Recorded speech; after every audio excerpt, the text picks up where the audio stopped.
Hello everyone, welcome to Slipjoint Sawyer. Today, as you can see, you're going to be taking a look at these two knives here. These are both GAK knives, or German Army knives, and these originally were contracted to the German Army by Victorinox. And we will sort of take a look. There's two different manufacturers here, both identical apart from the tang stamps and the blade's a little bit different. But I thought we'd do a sort of comparison and run through some of the different manufacturers of this knife. So start with the Victorinox one first. So I'll put this one up to the side. So Victorinox started making these for the German Army, and these were military issued. They started making these in 1976. The model number they gave them was 0.8770.04. Now, these are quite unique because they are 108 millimeters, and they didn't make too many of these at all. It was pretty much started with these. These were also the first sort of set of knives to use the nylon scales, which I thought was pretty cool.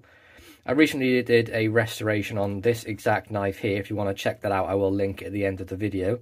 Very sort of enjoyed doing the restoration if you guys want to watch it. Bit of a long video, but it was very therapeutic for me, so I hope you would enjoy the same. Closed 1, 2, 3, 4, nearly 4.5 inches, so that's 108 millimeters. It is a two-layer design, and this one was named the GAK, the German Army knife. Now, they did make a couple of other models, one of which being the Mauser, which would add the clip blade to this as well. Now, Victorinox only made these in-house for 10 years, so between 76 and 86.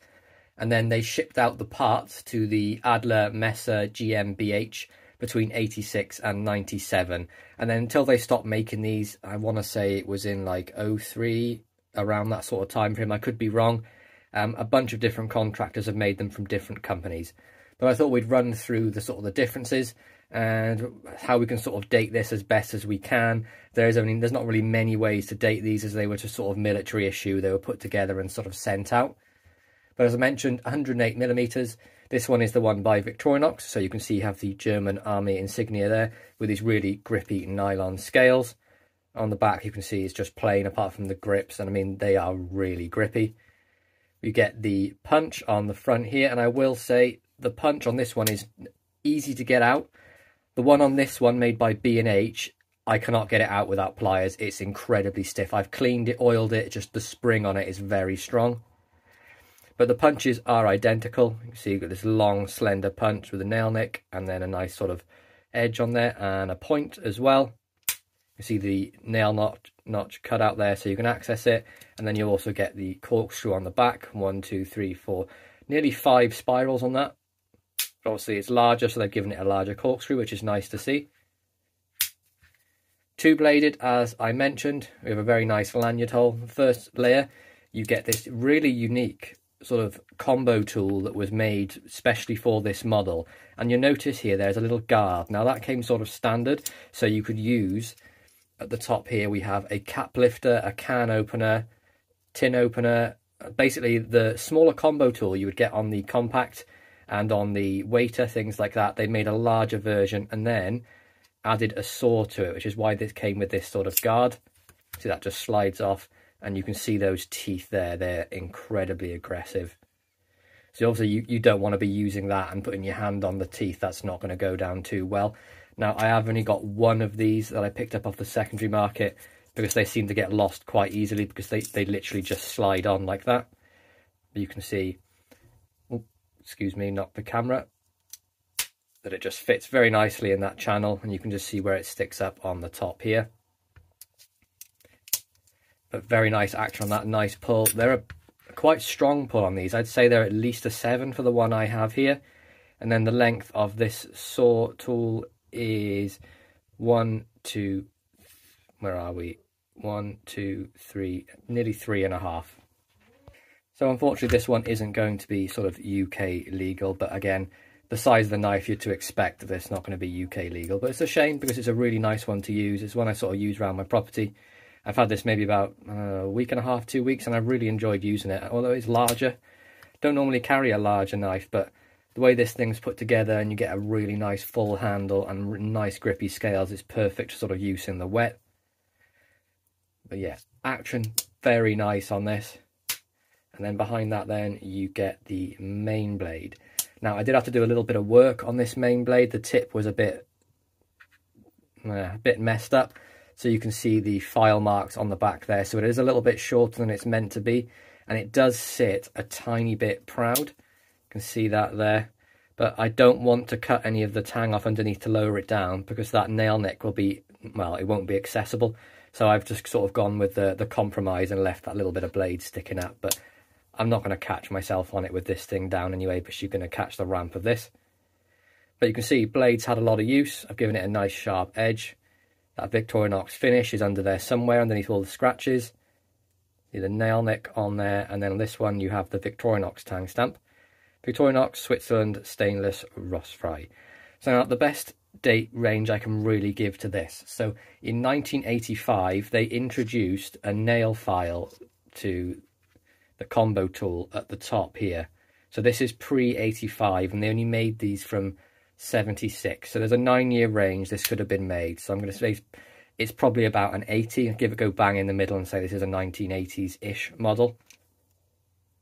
Nice action on that, and of course the blade would be a little tiny bit longer, but we'll take a look at the blade length as it is.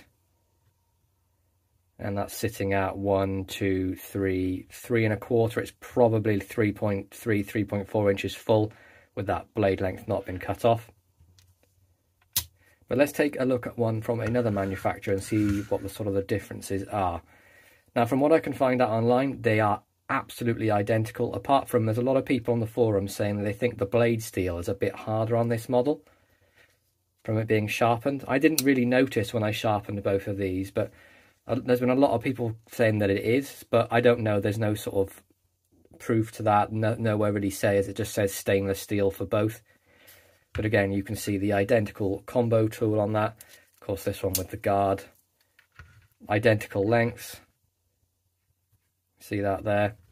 This one looks like it's had a little bit more use maybe. Teeth still in great condition.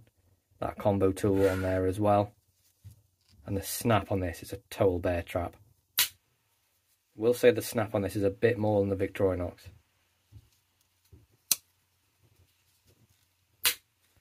Excellent. And then on the back of this then you get the main blade. You can see this one was contracted to B&H Group. Now I will put a picture on the top of the screen here which gives the name of what that's called, but I will butcher it, so I'm not going to try. You can see you've got rust fry, so you've got German stainless steel on this. So it could be a little bit harder. It does. They both do take a wicked edge really quickly. See, the thickness is absolutely identical on all the tools. Nothing really majorly different. It just looks like they've gone, here's the design. You guys can make it. But one that I'm really glad to get in my collection. Snap on that is crazy. And on that one too. Blade length of this one's probably more of a full blade, I would say. So let's take a look at the length on that. 1, 2, 3, yeah, so you can see this is probably, I compare it to this one, I'd say that's more of a complete blade than this one. Yeah, you can see this is probably the full length. You can see how much we've lost with doing that sort of tip repair. But overall, really glad to pick up these for my collection. I might have to get some more with the different tang stamps just to add the different made ones, but I also want to pick up the Mauser and the different sort of tool sets as well. And honestly, from the success of these, a lot of people loved them. They did go ahead and make a civilian range, which I believe was the Safari series. And they made a single blade here with the red nylon scales. This one's really cool as well. See that there. But yeah, hoping to pick up some more of these, and we'll do some more reviews as they come in. But I really hope you enjoyed my comparison between the Victorinox GAK and the B&H GAK. Please be sure to like, subscribe and ring that bell for notifications, and I'll catch you in the next one. Peace out.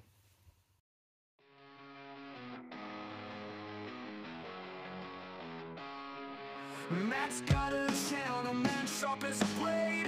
Slipjoint Sawyer is the name he made. Pocket knives until they flow with flair. Restorations done with craftsman's care. Rusty steel polish bright in his hands. Old souls revived with a steady glance. Views keep climbing like a jagged peak. One shot rhythms, hammer sparks they speak. Slipjoint Sawyer grinding through the night. Pocket knives gleam under flickering light. Matt's got the touch, man, turning steel to gold. piece sold.